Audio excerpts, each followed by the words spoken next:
முதலமைச்சர் விஜய் அவர்கள் வந்து திமுக தலைவர் ஸ்டாலின் அவர்களை போய் சந்திக்க போறாங்க. விஜய் அவர்களுக்கு இதுவரைக்கும் ஒய் பாதுகாப்பு தான் கொடுத்துட்டு இருந்தாங்க. இப்போ Z+ பாதுகாப்பு வந்து கொடுத்திருக்காங்க. இன்னைக்கு சட்டமன்றத்துல யாரெல்லாம் வந்து வின் பண்ணாங்களோ அவங்க எல்லாருக்குமே வந்து பதவியேற்பு விழா வந்து நடந்திருக்கு. இதுல என்ன மாதிரியான குளறுபடி நடந்துச்சு, என்ன மாதிரியான அதிரடி நடந்துச்சு, இது எல்லாத்தையும் தான் இந்த வீடியோல ரொம்ப டீடைலா பார்க்க போறோம். ஹாய், நான் உங்க தேவா. சோ வாங்க இதை பத்தி டீடைலா தெரிஞ்சுக்கலாம். 2026 இந்த சட்டமன்ற தேர்தல் களம் அப்படிங்கிறது ரொம்பவே புதுவிதமா இருக்கு அப்படின்னு தான் வந்து சொல்லணும். ஏன்னா காலங்காலமா பாத்தீங்கன்னா திமுக, அதிமுக அவங்க தான் வந்துட்டு சட்டமன்றத்துல இருந்தாங்க. இதுக்கு முன்னாடி வந்துட்டு தேமுதிகவுல விஜயகாந்த் அவர்கள் வந்து இருந்தாங்க. அந்த மாதிரி சின்ன சின்ன மாற்றங்கள் தான் வந்து இருந்துச்சு. ஆனா இப்போ 2026ல பெரிய மாற்றம் நடந்திருக்கு அப்படின்னு தான் வந்து சொல்லணும். ஏன்னா புது முதலமைச்சர், எதிர்க்கட்சி தலைவர் வந்து புதுசா இருக்காங்க. இந்த மாதிரி நிறைய விஷயங்கள் வந்து இதுல நடந்துட்டு இருக்கு. இன்னைக்கு சபாநாயகரா வந்து தற்போதைய சபாநாயகரா கருப்பையா அவர்களோட முன்னிலையில இந்த பதவி பிரமாணம் அப்படிங்கிறது வந்து யாரெல்லாம் வந்து வின் பண்ணாங்களோ அந்த எம்எல்ஏக்கள் எல்லாருக்குமே வந்து நடந்துட்டு இருக்கு. இதுல ஏகப்பட்ட குளறுபடி நடந்திருக்கு அப்படின்னு தான் வந்து சொல்லணும். ஏன்னா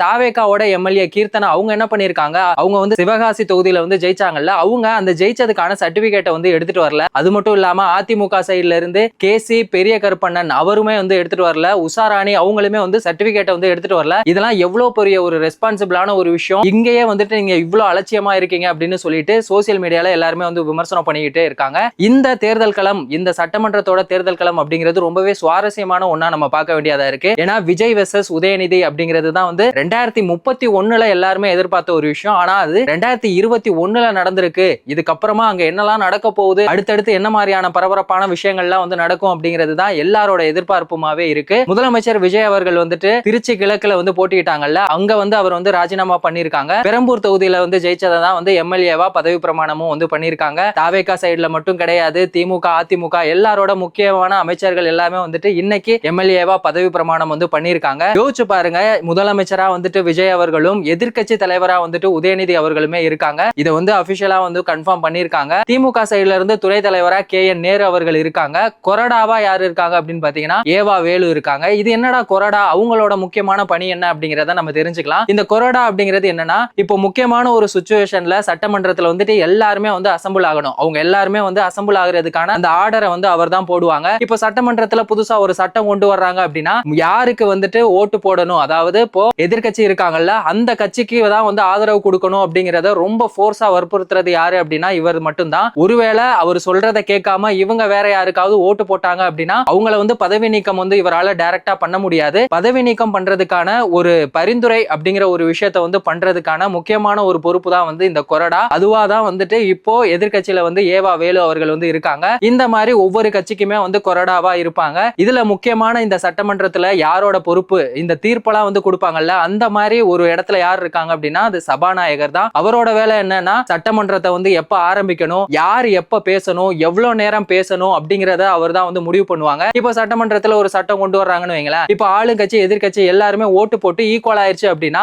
அப்போ அந்த சட்டத்தை தீர்மானிக்கிறதுக்கான அந்த ஃபைனல் முடிவை வந்து இவர் தான் வந்து ஓட்டு போடுவாரு. அதுக்கான அந்த உரிமையும் இருக்கு. இப்போ நான் சொன்ன மாதிரி இப்போ யாராவது அங்க ஏதாவது ஒரு பிரச்சனை பண்றாங்க, இப்போ எல்லாருமே வந்து அமைதியா இருக்கணும் அப்படின்னு சொல்றது எல்லாமே அவரோட வேலை தான். இன்னொரு முக்கியமான ஒரு விஷயம், யாராவது ஏதாவது பண்றது அவருக்கு பிடிக்கல அப்படின்னா, ஏதாவது இந்த கட்சி தாவல் இந்த மாதிரியான விஷயங்களை யாராவது பண்றாங்க அப்படின்னா அவங்கள பதவி நீக்கம் பண்றதுக்கான முழு உரிமையுமே வந்துட்டு சபாநாயகருக்கு இருக்கு. அந்த அளவுக்கு அது வந்து ரொம்பவே பவர்ஃபுல்லான ஒரு விஷயமா தான் பார்க்கப்படுது. இதுல எதிர்க்கட்சி தலைவரா யார் இருக்காங்க அப்படின்னு பாத்தீங்கன்னா இந்த முறை வந்துட்டு உதயநிதி ஸ்டாலின் அவர்கள் இருக்காங்க. அவங்க வந்துட்டு எதிர்க்கட்சி அப்படிங்கறத விட நாங்க வந்து எதிரி கட்சி கிடையாது, ரொம்ப வலிமையான ஒரு எதிர்க்கட்சி, நாங்க பயங்கரமான கேள்விகள்லாம் கேட்போம் அப்படின்னு சொல்லி உதயநிதி ஸ்டாலின் அவர்கள் வந்து சொல்லியிருக்காங்க. இதுக்கு முன்னாடி தாவேகாவை அவர் வந்து பயங்கரமா விமர்சனம் பண்ணாரு. தாவேகா வந்து ஒரு கட்சியே கிடையாது, அது ஒரு அட்டக்கத்தி, அது ஒரு கண்காட்சி, பாக்குறதுக்கு நல்லா இருக்கும் அப்படி இப்படின்லாம் ஏகப்பட்ட விமர்சனம் வச்சாங்க. ஆனா இன்னைக்கு தாவேகா தான் வந்து ஆட்சியை அமைக்க போகுது. முதலமைச்சர் விஜய் அவர்கள் வந்துட்டு ஒரு திட்டத்தை கொண்டு வந்தாங்கன்னா அது வந்து தப்பா இருக்கு, இந்த மாதிரி எல்லாம் மாத்தலாம் அப்படின்னு சொல்லிட்டு எதிர்க்கட்சி தலைவரான உதயநிதி ஸ்டாலின் அவர்கள் வந்து அவங்களுக்கு எதிராக ஏகப்பட்ட விமர்சனங்கள்லாம் வைக்கலாம். அவர் எந்த மாதிரியான விமர்சனங்கள்லாம் வைக்க போறாரு, விஜய் அவர்கள், முதலமைச்சர் விஜய் அவர்கள் வந்துட்டு அதை சமாளிக்க போறாரா, இல்ல முதலமைச்சர் விஜய் அவர்களை வந்துட்டு உதயநிதி ஸ்டாலின் அவர்கள் சமாளிக்க போறாங்களா, அது எல்லாத்தையுமே நம்ம வந்துட்டு பொறுத்திருந்து தான் பார்க்கணும். இது வரைக்குமே முதலமைச்சர் விஜய் அவர்கள் வந்து எந்த ஒரு பிரஸ் மீட்டுமே வந்து கொடுத்ததில்ல, எங்கேயுமே வந்து பேசினது இல்ல.